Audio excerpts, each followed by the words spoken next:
真的一点都不负责任，你看，脱得一层一层的皮，搞得我那个手就像那个脱了皮的就白白的，没脱皮的就像那个挖煤炭的一样，难看死了。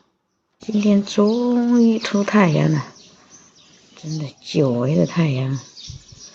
对面的邻居一大早就把这个鞋子搬出来了，像那个摆摊摊一样，家家户户都摆摊摊哎，把这上半年的煤气都筹一筹。家里真的是太霉了，我感觉我家里还好一点，我去别人家做客更加霉的不行。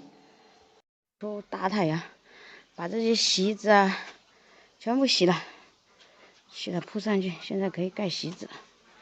哎，家里的太阳真的好毒啊，受不了，比孟加拉的还毒。这个以前是我们这里的商品街，现在一点痕迹都没有了。我走的时候还是破破烂烂的，然后现在就是我们这里的中心小学扩建，真的一点痕迹都没有了，真的找不到我们出去的时候的一点痕迹了。这个孔庙现在搞成孔庙广场了。拿火绳，你来冇得打火绳去吧？拿的。哈？来火绳嘛？拿的。给平小跟你这来去。平小来就别。平小以前不是给你们？拿。以前是我们这里的中心小学平一小，现在这个学校不知道搬哪里去了，好多人就是为了读这个学校买了好多学区房啊，周围。然后这边就是我们这个县城的农贸市场，进去就是卖菜的地方。这个路也全部改掉了，就喷的那个漆就感觉是那个有点那个古城的那种感觉。刚刚到街上回来了，家里真的好热啊，出了太阳真的热的不行，一身的汗。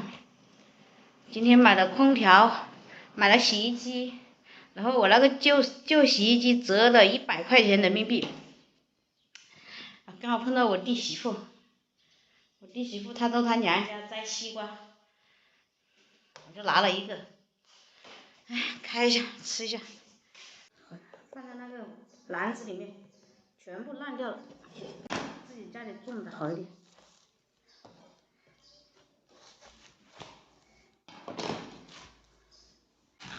其实如果婆婆不吃，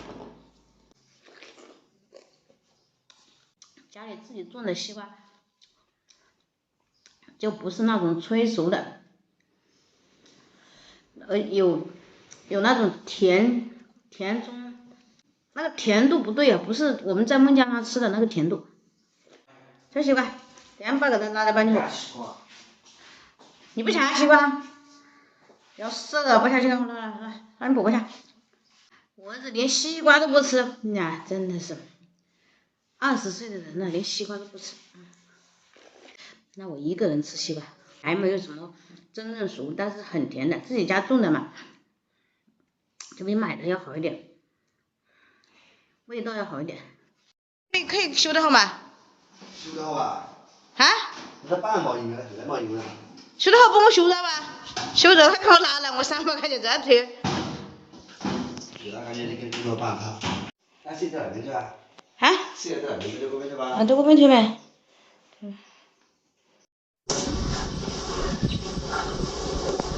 空调装好了，现在就不怕，现在晚上睡觉就不怕热了。其实还有好多东西要治啊，电冰箱，还有啥？哦，就只有一个电冰箱了，不想买。哦，还有热水器，那天我叫那个人帮我修热水器，他说几年没用的热水器不敢修，修了怕出事。哎，到时候他们说现在流行那个空气人，以前我装修房子的时候就流行，我没有装。还有好多朋友建议装什么太阳能啊，这些太阳能是不能装的，太阳能是夏天的时候就是100度的沸水烫死你，冬天的时候没太阳的时候就没有热水，就是不方便。好了，这期视频就分享到这里了，喜欢我的记得关注我，拜拜。